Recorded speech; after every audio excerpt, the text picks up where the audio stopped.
What a wonderful name it is, the name of Jesus. What a wonderful name it is, the name of Jesus. Vader, vanmôre is ons in U teenwoordigheid. Daar is geen gelyk nie. U naam is verhewe, Here. En wanneer die kinders in U huis by mekaar kom, Here, weet ek is U is hierso. U krag, U liefde, U genade. Here, hoe verlang ons om te kan sien wat die engele sien. Here, maar vanmôre om te kan weet dat U ons gered het en dat U ons verlos het. Dat U ons gekoop het met die kosbare bloed van Jesus. U ons verlosser en ons saligmaker. Here, dit is so groot.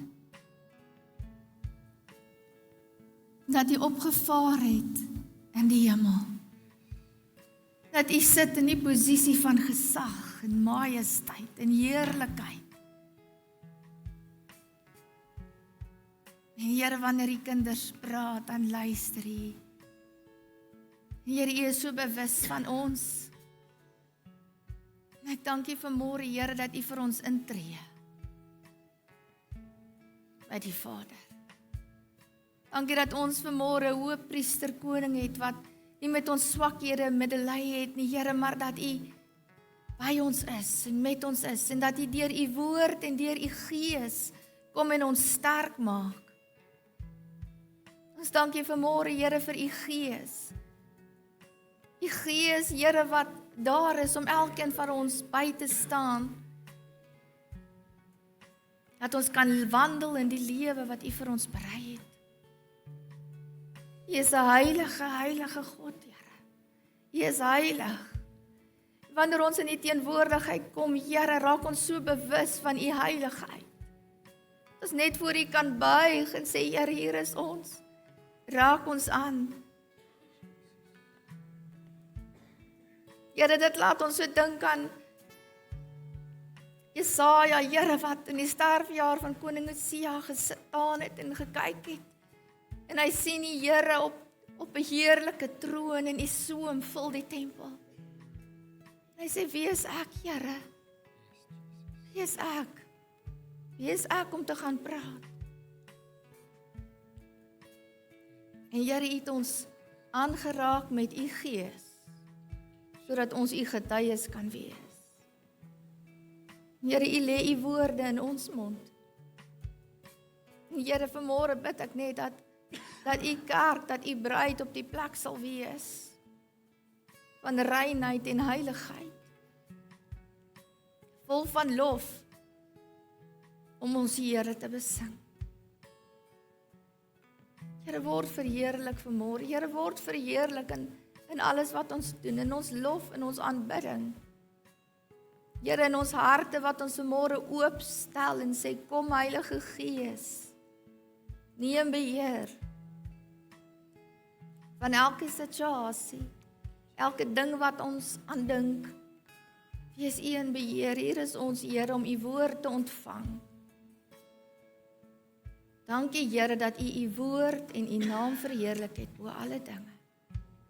Ons bid dit in Jesus se naam. Amen.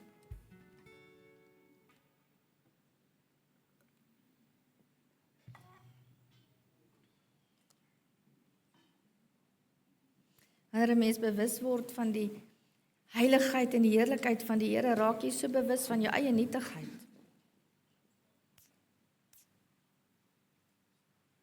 Alles is net soveel genade. Soveel genade dat ons hier kan sit en na sy woord luister. Psalm 119 vanaf vers 137, Tzadeh. Here, U is regverdig en U oordeele is reg. U vereistes is regverdig. Dit wat U van ons vereis, Dis regverdig. Dis baie betroubaar. Jy sien God se woord openbaar aan ons sy karakter en soos ons vanaf Januarie in hierdie Psalm loop, is dit vir my net so amazing want ons sien die wonders van die woord. Niks in die hart of in die natuur van God, want wie hy is, sal ooit weerspreek van dit wat hy in sy woord openbaar nie. Die woord openbaar soveel meer as wat ek dink ons kan verstaan. Daar's soveel meer. En ons liefde, hoe dieper ons in hierdie woord wandel, word ons liefde vir ons God net groter. Jy sien hierdie woord is lewend. Hierdie woord wat ingegee is van so 'n aard dat ons in sy heiligheid kan deel, omdat dit so lewend is. Wanneer ek toelaat dat hierdie woord my verander. Ek dink baie mense, as jy vir iemand gevra, wat 'n groot liefde in jou lewe, waarvoor is jy lief? Dan dink ons altyd vinnig aan die goed waarvoor ons lief is. Maar hoe meer ons in die woord wandel, besef ons, Here, U is die liefste lief. Niks kan U ooit vervang nie. In Jesus se hoëpriesterlike gebed in Johannes 17, tree hy in vir hulle wat aan God behoort. En dan beroep hy hom op die woord en op die naam van God. In Johannes 17 vers 11 sê Jesus vir die Vader, hy sê, ek is nie meer in die wêreld nie, maar hulle is in die wêreld. Ek kom na U toe, Heilige Vader. Bewaar in U naam die wat U my gegee het, sodat hulle een kan wees soos ons is. Ek het hulle U woord gegee. Daarom het die wêreld hulle gehaat, omdat hulle nie van die wêreld is nie. Net soos wat ek nie van die wêreld is nie. Ek bid nie dat U hulle uit die wêreld wegneem nie, maar dat U hulle van die bose bewaar.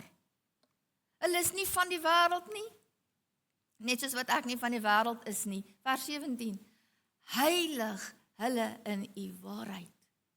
U woord is die waarheid.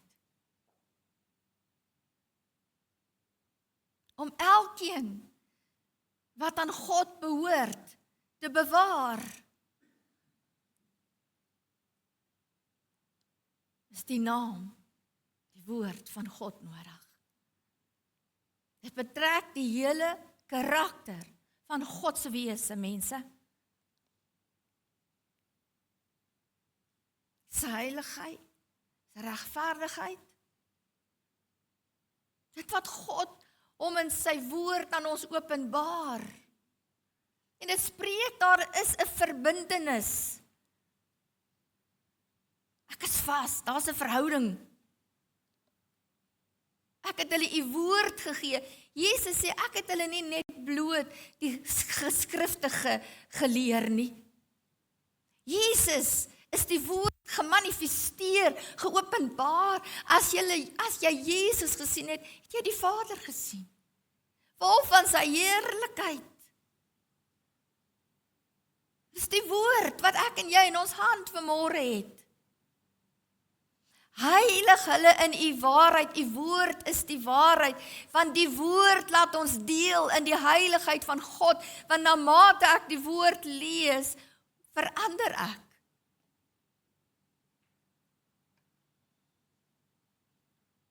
En dis net die woord en die daaglikse wandel en die toepassing van die waarheid in ons lewe wat heilig maak. Want heiligmaking is om soos Jesus te word. Dis wat God sê. Die vraag is, hoeveel van my daaglikse lewe leef ek in die woord en die toepassing daarvan?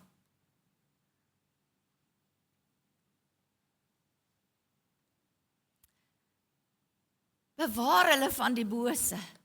Ek het aan hulle die woord gegee. Bewaar hulle in U naam.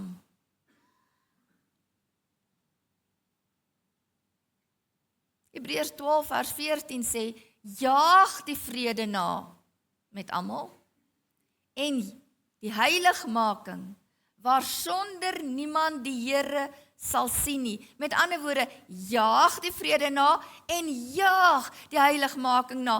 Here, dis my begeerte elke dag en alles wat ek doen, dat ander sal kan sien, dat ek soos Jesus word. Wanneer hulle met my ontmoet, dat hulle kan sê, hier is nie net een van ons nie. Weet jou vriende, dat jy heiligmaking nastrewe, kan hulle dit sien. Weet hulle hoe lief jy vir Jesus het, weet die mense met wie jy in aanraking kom, dat jy Jesus lief het, of weet hulle nie eers dat jy hom lief het nie. Want die werk is die werk, die kerk is die kerk. Ons is die sout. Hy het vir ons sy gees gegee. Hy het ons in sy woord en in sy waarheid en sy naam geheilig en hy sê bewaar hulle in U naam.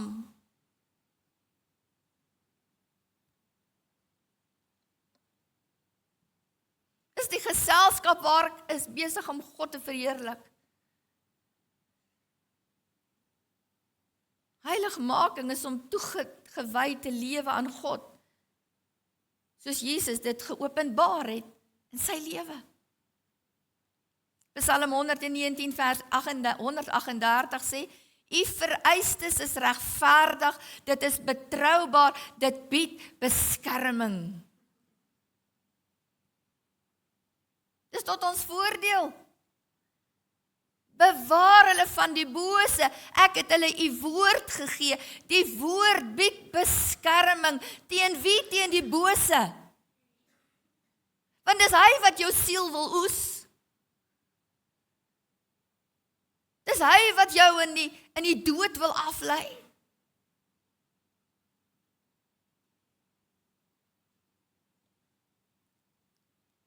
Vertrou jy die Here?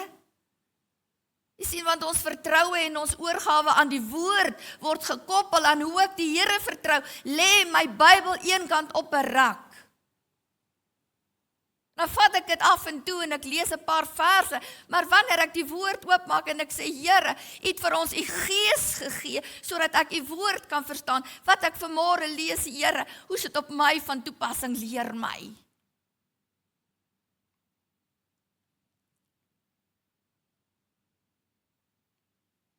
Jy sien, maar as die vyand dit kan regkry om jou weg te lok van die woord, dan het hy amper gewen. Want dit is 'n kwessie van tyd. En hy vlei jou en maak jou aan die slaap. Mense, ons gedagtes, hoe ons dink, is gekoppel aan tyd. Dit is gekoppel aan ruimte. Maar omdat God die skepper is van alle dinge, oorskry sy bestaan die grense van my intellek. Daar is soveel in die woord van God. Hy is groter as wat sy geskrewe woord begryp kan word. Maar ek wil jou vanmôre sê, hy is nie anders as dit wat hy in sy woord openbaar nie. Hy is wie hy is.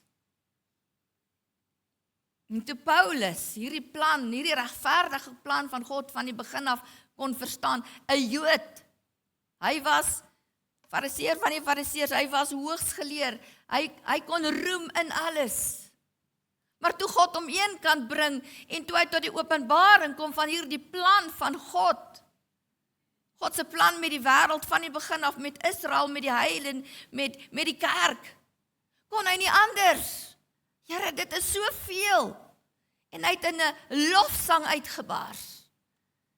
En hy sê die diepte van die rykdom en die wysheid en die kennis van God, dis ondeurgrondelik. Sy oordeele is onnaspeurlik. Wie van die mens het God se gedagtes geken? Dat dit eers iets aan hom kon gegee word.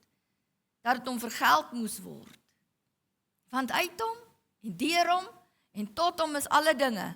Syne is die heerlikheid tot in alle ewigheid. Vanmôre sê, as ons wil weet wat regverdigheid is, en as ons regverdig wil wees, dan moet ons die Bybel bestudeer. Want sonder die woord, kan geen mens verstaan wat regverdigheid is nie.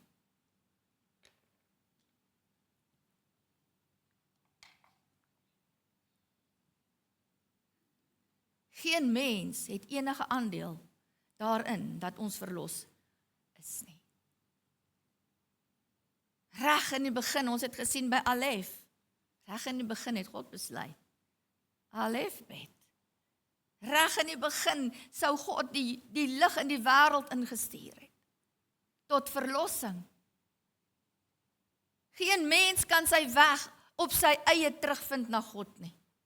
En daarom bid ons vir die redding van siele. Daarom bid ons, Here, stuur u lig, stuur u waarheid, sodat dit hulle kan bring by u huis, by u teenwoordigheid.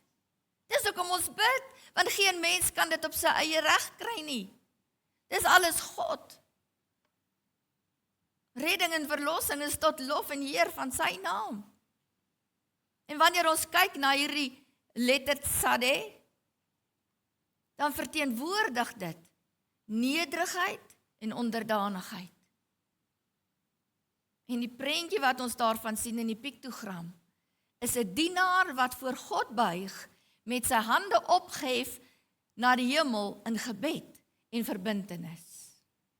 Here, ek kan nie op my eie hierdie doen nie. Ek onderwerp my aan u woord. Ek hef my hande op in onderdanigheid en nederigheid. In Psalm 138 vers 2 bid Dawid, en hy sê, ek wil u naam loof op grond van u liefde en u trou, want u het u naam en u woord bo alle dinge verheerlik. En Jesus het gebid, Vader, bewaar hulle in u naam, ek het hulle u woord gegee, heilig hulle in u woord. I will bow down in worship to your holy temple and give thanks to your name for your loving kindness and your truth. For you have magnified your word together with your name. Dit is verheerlik.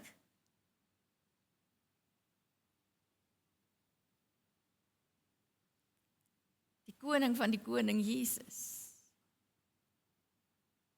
het sy hande opgehef en hy het vir sy kinders gebid. Dan moet ek en jy daagliks ons hande in nederigheid ophef en sê, Here, bewaar my in u naam. Bewaar my deur die heiligheid van u woord. En dis daar die verbintenis wat die Heilige Gees werk. Want uit ons eie uit kan ons nie. Ons kan niks doen sonder die Heilige Gees nie. Want dis hy wat ons alles leer, dis hy wat die skrif aan ons openbaar, dis hy wat dit vir ons oopbreek, die parakleet, hy wat gestuur is om iemand anders sterk te maak. So wonderlik om te dink, wanneer jy met die woord sit, of in jou elke dag wandel, weet jy, hier is iemand wat gestuur is om my sterk te maak. God, die Heilige Gees, is by my.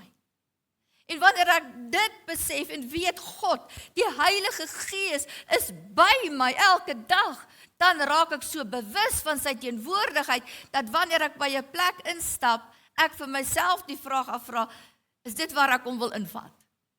En as ek hom hier invat, is dit, Here, om u naam te verheerlik. Raak so bewus van wie hy is, 'n nederige afhanklikheid. In vers 139 skryf hierdie psalmdigter, hy sê, my ontsteltenis oorweldig my, want my vyande verontagsaam u woord. Mense, ons kyk rondom ons, en ons wonder partykeer, hoe kan ons nog in hierdie wêreld bly? Dis 'n hostile plek. Dis 'n plek waar kinders groot gemaak word omring deur die lelike vrug van sonde. En tog word dit verkoop as reg. Daar's soveel geraas wat ontstaan wanneer jy sê hoe lelik die vrug is, want dan oordeel jy. Want hoe durf jy sê die vrug is lelik? Wel, jy moet sê die vrug is lelik, want terwyl daar nog genade is, moet ons dit wys. Ons moet dit uitwys. Maar ek kan dit doen wanneer ek wandel deur die woord en toelaat dat die Heilige Gees in my 'n heiligmakende lewe skep.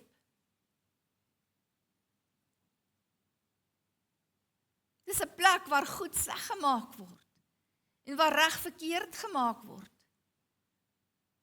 En die mense hoor so dikwels, ja, maar weet jy wat het gebeur in daai persoon se lewe? Dis hoekom hy so optree. En hy het soveel compassion vir die seer wat sonde veroorsaak. Maar ons kan nie die sonde aanhou toelaat nie, want genesing kom juis wanneer daar bevryding kom.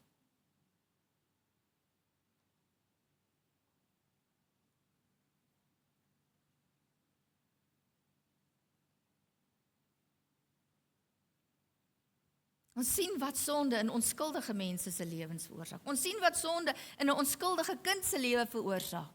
En daardie kind word groot met die verkeerde beeld. Ons sien dit. En daarom moet ons lewens juis die liefde en die genade en die barmhartigheid van God wys. Hierdie wêreld is 'n plek waar God aangekla word, mense. As gevolg van die seer van die vrug van sonde. Dis 'n plek waar God bevraagteken word. As gevolg van die gebrokenheid van die mens. Hoe kan God dit toelaat? Terwyl God net liefde is. En hy alreeds die verlosser voorsien het. En hy sy kerk gegee het, bemagtig met sy gees om sy hande en voete te wees. Dis 'n plek waar die woord belaster word deur die mense verwronge denke. Waar mense hulle eie God skep en hulle eie God vereer en sê dis reg. God is net liefde. God is liefde. Hy is die bron van liefde. Liefde het geen ander begin buiten ons God nie. Maar God haat sonde. Ons sien afskuwelikhede rondom ons. Ons sien hoe kan mense so dood wees in hulle denke. In 'n tyd van die profete in Israel, toe Sagaria en Jeremia en Jesaja en Jesegiel en Hosea opgetree het. Al hierdie profete wat elke keer gestuur was na die koning van Israel of van Juda. Sien 'n mens hoe die konings toegelaat het dat die volk God verlaat deur agter Baal aan te loop. Baie keer was die koning voor.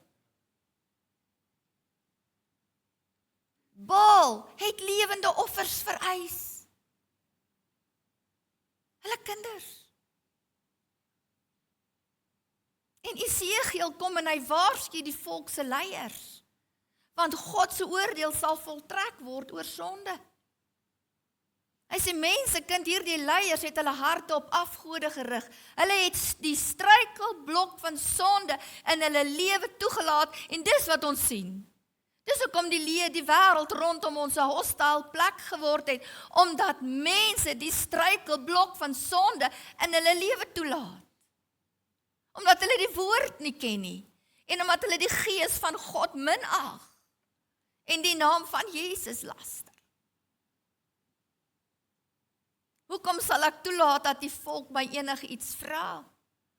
Daarom sê vir die volk, sê die oppermagtige Here, dis in Jesegiel 14, draai om, draai weg van julle afgode, hou op met julle afskuwelike dade. In vers 14 sê die Here, Selfs al was Noag, Daniël en Job tussen hierdie mense, sou die drie se regverdige optrede niemand anders gered het behalwe hulle self nie. Jy sien, Noag het aanhou pleit. Hy het die evangelie verkondig. Hy het gesê, daar kom 'n vloed, maak reg met God. Daniël het ingetree vir die volk voor die aangesig van die Here. Job het ingetree vir sy vriende.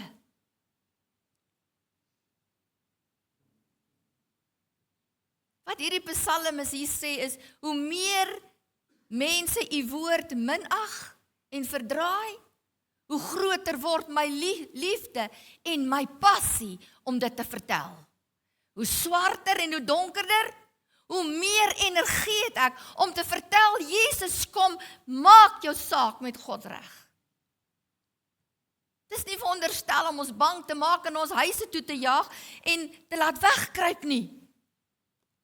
Dis hierdie ziel. Elke mens word deur een of ander drif of ziel gedryf. Die dronkaard deur sy drank. Mense word gedryf deur hulle begeerte. Maar wanneer die woord van God my lewe is, my begeerte is, dan is dit die dryf in my lewe. My zeal have completely consumed me. 'n Dronkaard wat oorgegee is in sy drank. Op 'n stadium kom daardie invloed en dit consume hom, vernietig hom. Hy's nie meer helder nie, hy doen dom dinge, hy's gone. Here, maar my siel vir u woord is besig om my te consume. Dis die energie.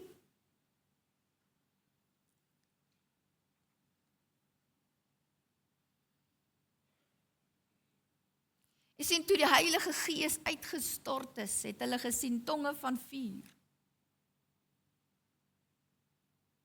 Want die krag van God in ons lewe consume. En hy verander. En hy dryf ons met hierdie passie.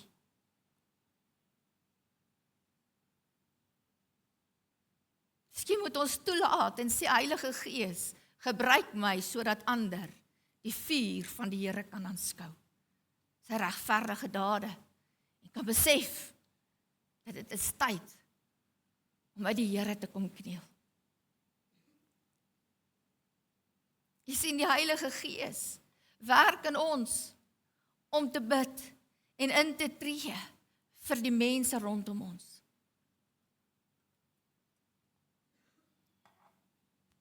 Daar kom soveel kere wat 'n mens goed sien en dan sê jy vir jouself, hoe lank nog, Here? Ek kan nie hierdie goed hanteer wat ek sien nie. Hoe lank nog? En ons mag nie stil bly nie. Dit is die Heilige Gees wat jou wakker maak in die nag en ewe skielik iemand op jou hart druk. Iemand wat jy dalk jare laas geken het. Iemand iewers, 'n naam. Bid en tree in vir die redding van daai siele. Dit kan 'n kennis wees, dit kan 'n kollega wees. Want dis die werk van die Heilige Gees en die amp van die Heilige Gees om die verlossing wat Jesus kom bewerk het op die hart van die mens te druk. En wanneer ek sê, ja Here, hier is ek is beskikbaar, dan kom hy en hy lê dit op my hart om in te tree. En dan bid ek nie net en ek hou op nie, dan bid ek en ek word herinner en ek herinner en ek bid. Eendag wanneer jy by die Here staan, wanneer ons voor die Here staan, sal ons dalk sien, het ek 'n aandeel daarin gehad, ek het vergeet. Ek het nie geweet nie.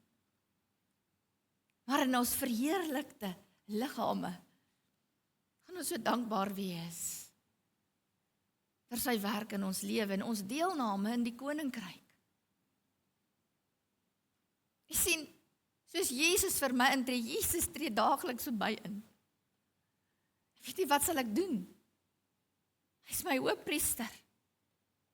Wat elke dag vir my intree.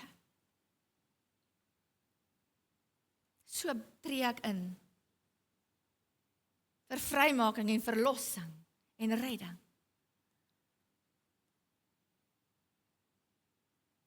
In Genesis 15 vers 14, wanneer God met Abraham praat, dan sê hy vir hom, daar gaan 'n tyd kom, wat jou volk slawe in Egipte gaan wees.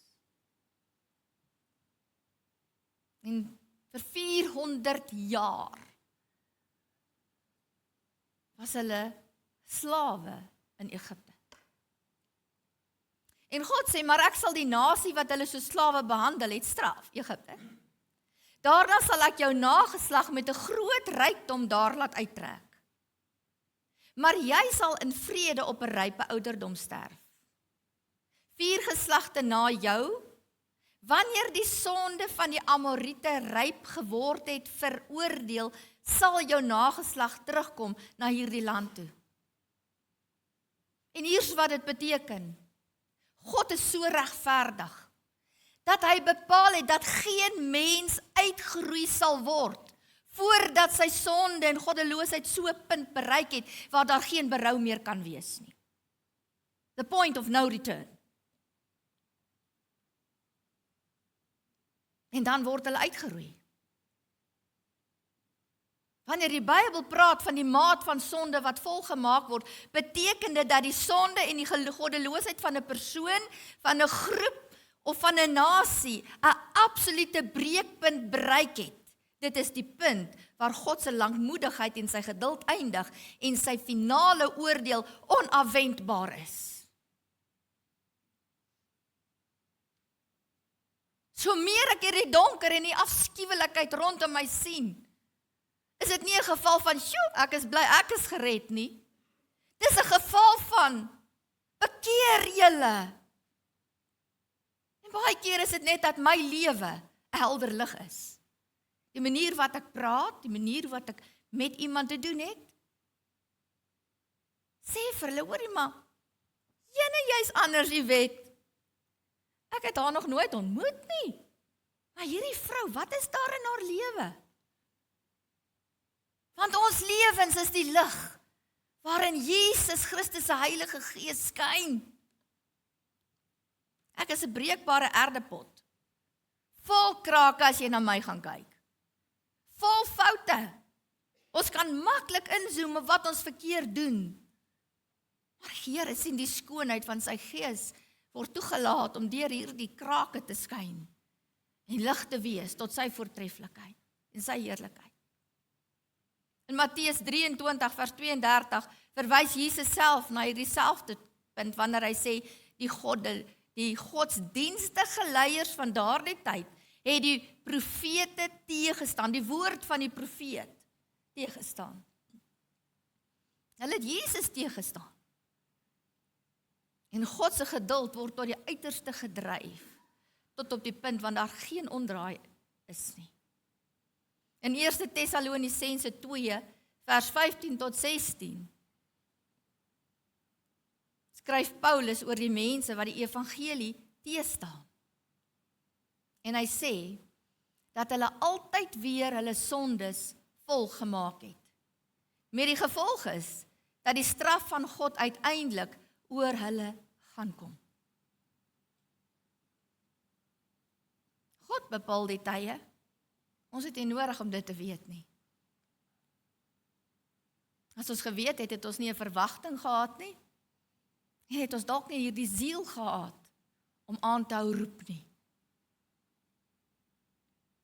Jy sien, die woord van God bied beskerming teen die bose en teen sonde wat uitloop op die dood. So hoe meer ek hierdie woord van God lees en sien hoe hy werk en hoe hy praat, hoe meer raak ek bewus van my eie lewe en die heiligheid van God. Daarom vandag as jy my stem hoor, kies die lewe. Psalm 119 vers 140 sê, u beloftes is deeglik beproef, u dienaar het dit lief. 141, al is ek gering en verag, ek misken nie u bevele nie. Die woord van God is suiwer, daar's geen vermenging en dwaling in nie. Dis suiwer in die sin van die taal, dis suiwer in die gees, dis suiwer in die invloed, dit is suiwer tot in die hoogste mate. Die woord is die waarheid. Heilig hulle in die waarheid. Sonde kan nie vermeng word met dit wat God sê nie. En daar's baie keer mense wat skrif uit konteks uit quoteer en dan sê hulle, nee, dis reg. Jy kan maar die wyn drink vir die maagpyn.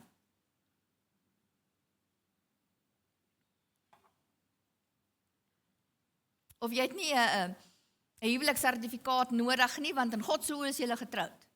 Jy weet sulke goed, raak mense kwyt in onlogiese denke. Wat eintlik vir jou sê dat die woord van die waarheid nie in hulle is nie.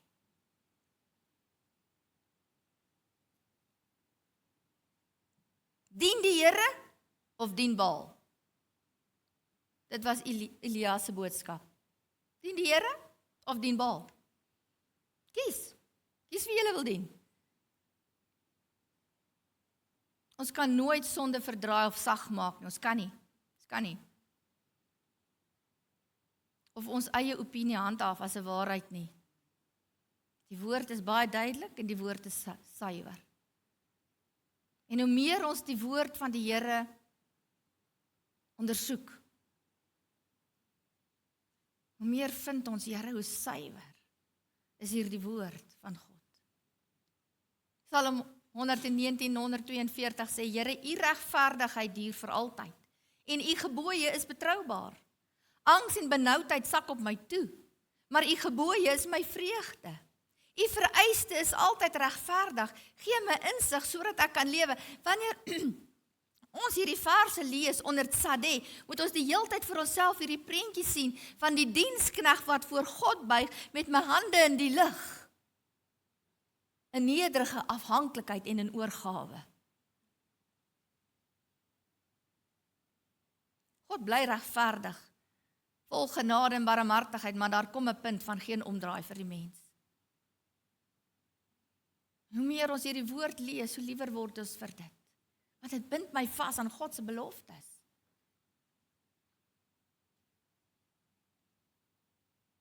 God het sy belofte nagekom, hy het die verlosser gestuur. Jesus Christus. En hy het geregtigheid kom uitoefen. En hy sal dit doen tot in alle ewigheid. Vir die wêreldsgesinde mens is die waarheid dit wat vir hom sin maak. Dit wat vir hom reg is. Maar die geregtigheid van God se woord is ewigdurend. En wanneer jy in die woord die karakter van God sien,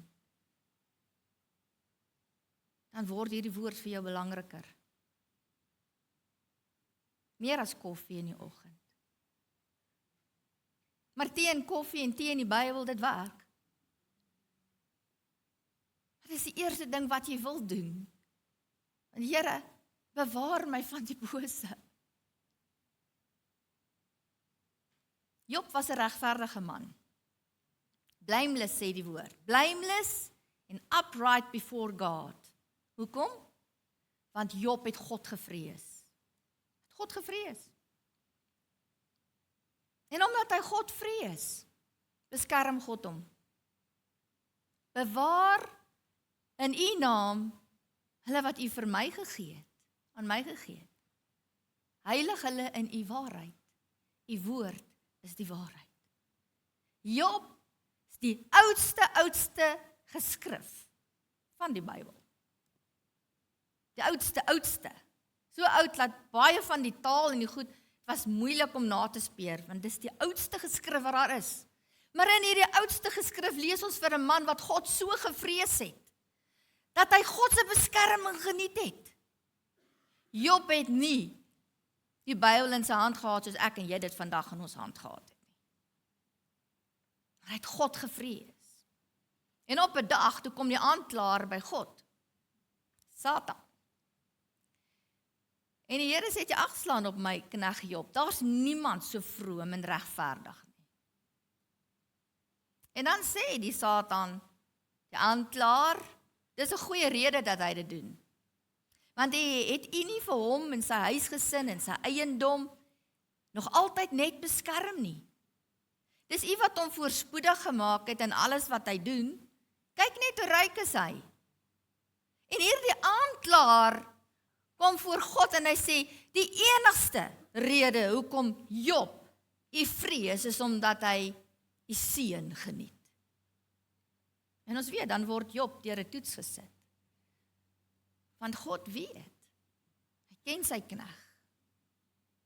En op 'n stadium sê Job, watter hoop is daar as 'n mens teen God sou opstaan? Tel hy nie elke tree wat ek gee nie?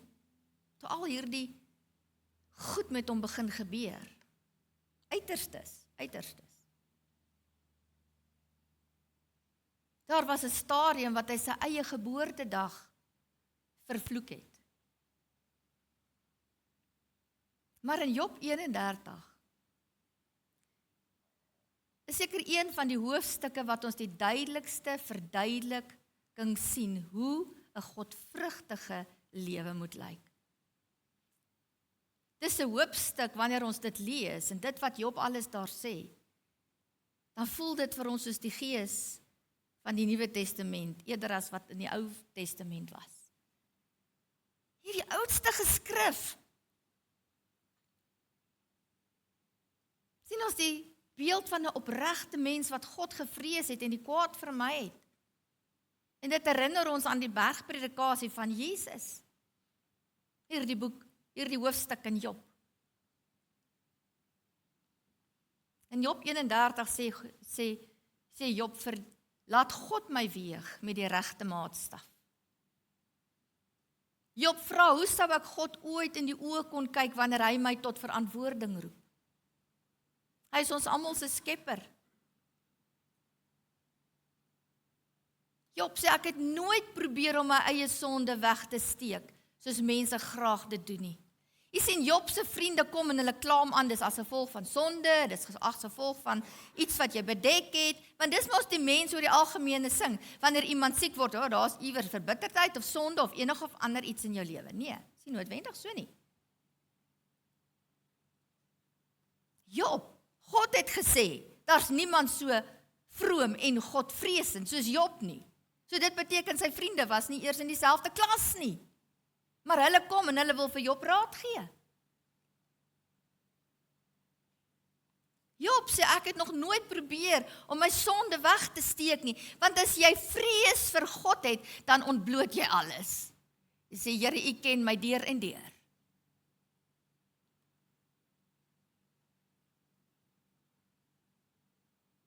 Sien, as ons God ken, is ons so bewus van ons eie swakheid. Jy weet dit, jy ken dit. Maar in hierdie stryd wat Job homself bevind, wens hy dat hy nooit gebore was nie. Op 'n stadium voel dit vir hom, wat het dit gebaat om getrou te bly aan God? Maar in dit het hy nie een keer God vervloek, of van God weggedraai nie. Hoe maklik is dit vir 'n mens om wanneer stryd en ellende is te sê, Here, ag, wat beteken my lewe ooit? Terwyl jy hier is omdat God 'n doel met jou het. Sy vriende se raad was vol oordeel, maar ken hulle regtig God as regverdig? Dalk sou hulle antwoorde heeltemal anders gewees het as hulle compassion gehad het vir hulle vriend.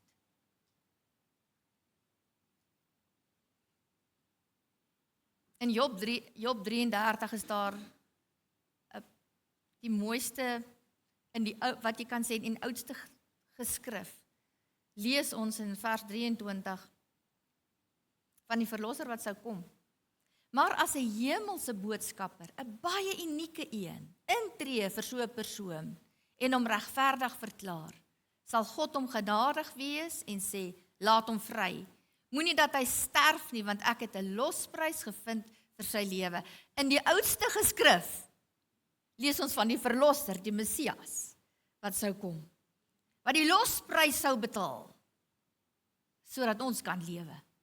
Vers 25 sê, dan word sy liggaam weer gesond en sy jeug soos toe hy jonk was. En as hy bid en sy sonde voor God bely, dan aanvaar hy hom en hy ontvang hom.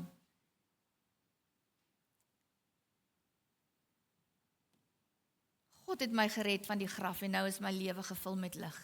Die oudste geskrif. Jy sien, God is regverdig.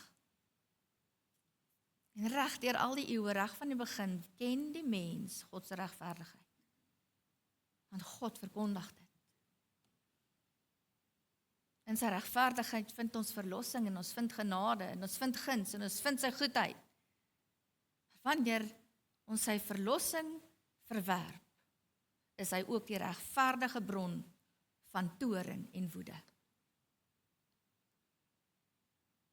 En wanneer die maat van goddeloosheid in hierdie wêreld volgemaak het, is daar geen kans vir geen punt van omkeer nie. Sonde sal nie voortduur, mense. Sonde sal nie voortduur vir 'n onbepaalde tyd nie. Sal nie net aanhou en aanhou en aanhou nie. En ek dink wat ons sien, is daardie wat dit net eenvoudig op 'n punt kom wat jy nie kan dink, hoe kan hierdie aanhou nie? Hierdie afskuwelikheid. Op 'n stadium lees ek in die Ou Testament, toe Juda die Moabiete se koning aanval en die stede begin verower. En die Moabitiese koning sien dat hy geen uitkomkans het nie.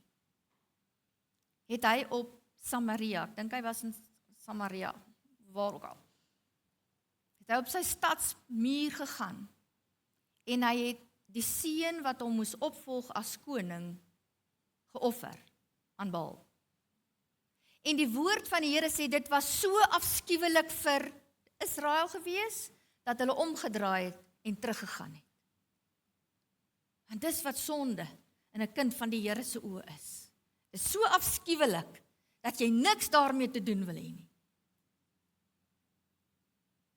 Dis die tyd waarin ons lewe. Dis die dinge wat ons sien.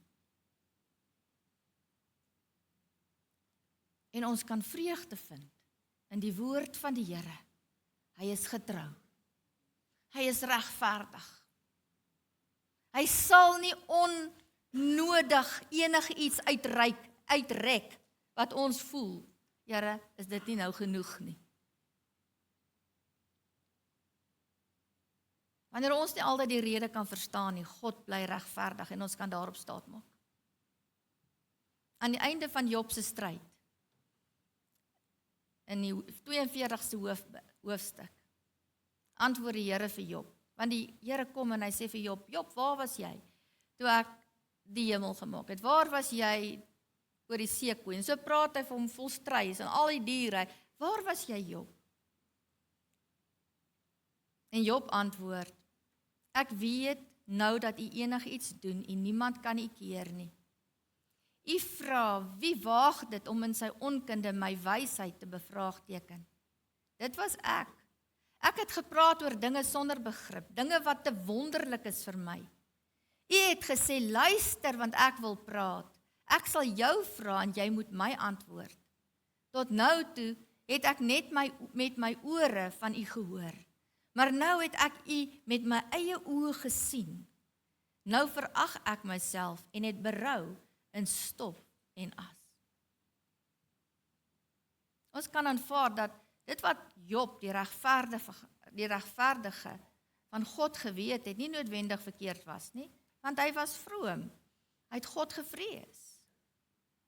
Maar in sy gesprek met God kom daar 'n vars en dieper openbaring van God en 'n helderheid wat al sy vorige ervarings wat hy gehad het oorskry. Daarom sê hy, Job het God nie met sy eie oë gesien nie.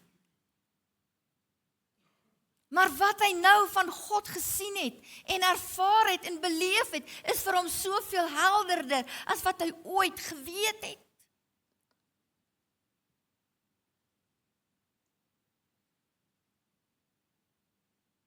En daarom besef Job, ek weet so min, Here. Ek is so nietig.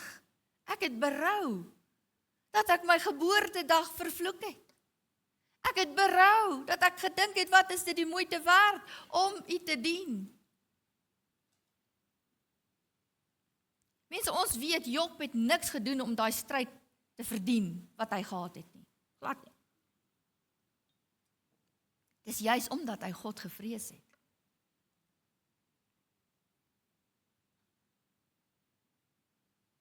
Daar was 'n stadium wat hy so oorgegee was aan wanhoop, dat hy ook met sy vriende daaroor gestry het. Maar Job se lewe, net soos ons lewens, is sodat ons God kan verheerlik. Die woord van die Here sê, nadat Job vir sy vriende gebid het die Here hom weer voorspoedig gemaak. Trouwens, die Here het hom 2 keer soveel gegee as wat hy voorheen gehad het. Die Here het die laaste deel van Job se lewe meer geseën as die eerste. Job het nog 140 jaar gelewe. Hy het sy kinders en kleinkinders gesien tot in die 4de geslag. Job het na 'n vol lewe op 'n hoë ouderdom gesterf. Dit was God se wil en God se plan met sy dienskneg om te seën. En dis wie God is. Hy wil ons seën en daarom wil hy hê ons moet bly onder die beskerming wat sy woord, wat sy waarheid, wat sy naam vir my bied.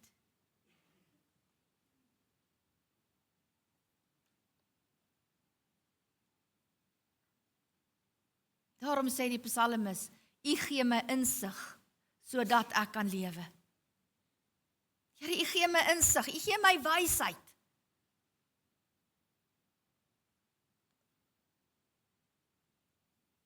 Here, gee my insig en gee my wysheid by my werk.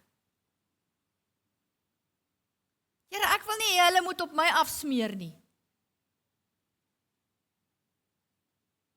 Here, ek wil hê hulle moet U lig in my lewe sien. Here, ek wil nie praat soos hulle praat nie. Here, bewaar my in U naam en in U woord. Dat my begeerte altyd sal wees om U te verheerlik. Here, gee my insig, gee my wysheid, om by my vriende U te kan verheerlik. Sodat hulle nie eendag sê, was jy 'n gelowige? Jy het ons nooit vertel nie. As jy lief het, sal jy saamvat. As jy lief het, sal jy vertel. Maar as jou liefde oppervlakkig is, dat dit net tot jou voordeel is, sal jy stil bly. Maar as my liefde eg is, vir die mens om my, dan gaan ek by die Here, help my dat hulle U liefde en U lewe in my lewe sien. Jy sien hier die kragtigste aspek van Job se ontmoeting met God hier aan die einde. Was nie net oor dit wat God gesê het nie, want Job het God gevrees. Maar dit was God se liefdevolle, kragtige teenwoordigheid by Job, wat hom diep verander het. God het nie vir Job gesê, ja toe, jy verag jou geboortedag nie. God het by Job gaan sit op sy vlak. En hy het hom in die oë gekyk. En daardie teenwoordigheid van God in Job se swaar kry, het vir hom meer beteken. Hy het geweet, God sien, God is by my in hierdie krisis. God het vir Job gegee wat hy so graag wil hê. En dit wat ek en jy ook baie keer so graag wil hê. Dat hy net by my kom staan, by my kom sit en dat hy my in my oë kyk. Sê ek weet waar jy gaan. Ek weet. Maar ek is by jou. Partykeer sê jy, hoekom moet hierdie met my gebeur nie? Ek is by jou. Ek is by jou.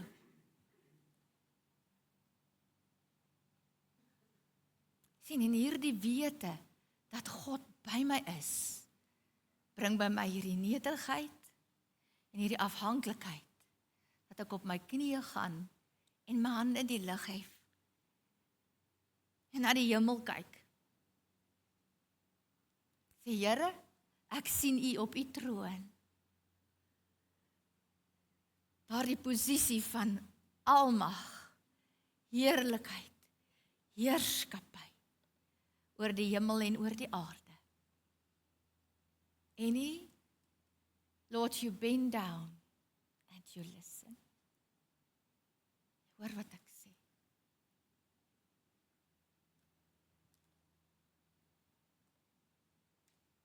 Jy sien, dis hoekom Jesus in sy hoëpriesterlike gebed bid.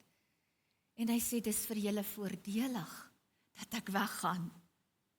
Want as ek nie weggaan nie, kan die trooster nie kom nie. Maar as ek weggaan, dan kan ek hom na julle toe stuur. Na Liesel toe en François toe. En na Desiree, en na Tiffany, en na oom Willem.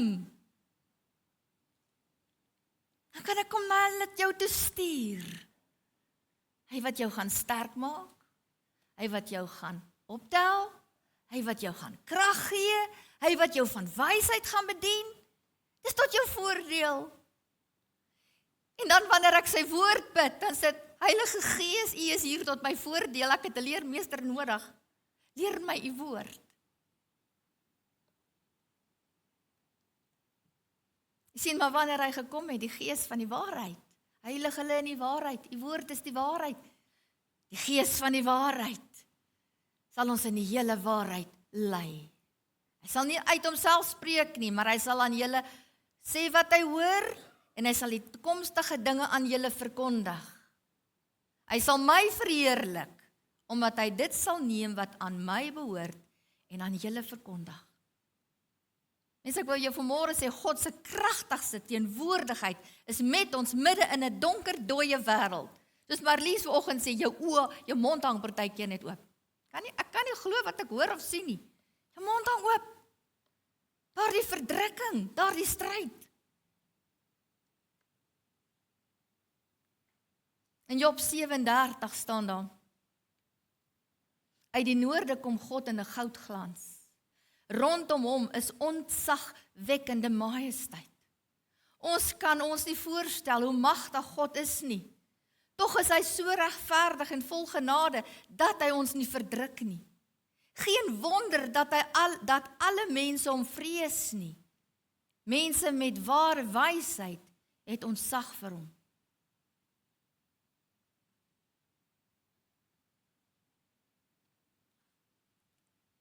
Ons lees op 'n stadium in die, nadat Jesus sy kerk weggevat het. Want hierdie is nie 'n plek waar sy beminde gunsgenote kan bly wanneer die goddelose maat vol gemaak word en God het gesê dis nou genoeg en hulle die beker van grimmigheid moet drink totdat die laaste skuim uit dit uit is nie. Lees ons dat die mense vlug en sê berge val op ons. Almal wat so aangaan in die wêreld nou, wat met God spot, leiers wat opstaan, en sien geografies hoe hierdie wêreld net eenvoudig rondskuif vir hierdie gebeure om te kan plaasvind. Weet ek, dis nie nou die tyd om te sê, Here, hoekom gebeur dit met my? Hoekom moet ons hierdeur gaan? Nee. Hy sal ons red van die toekomstige toorn. Omdat sy woord en sy naam en sy gees ons bewaar.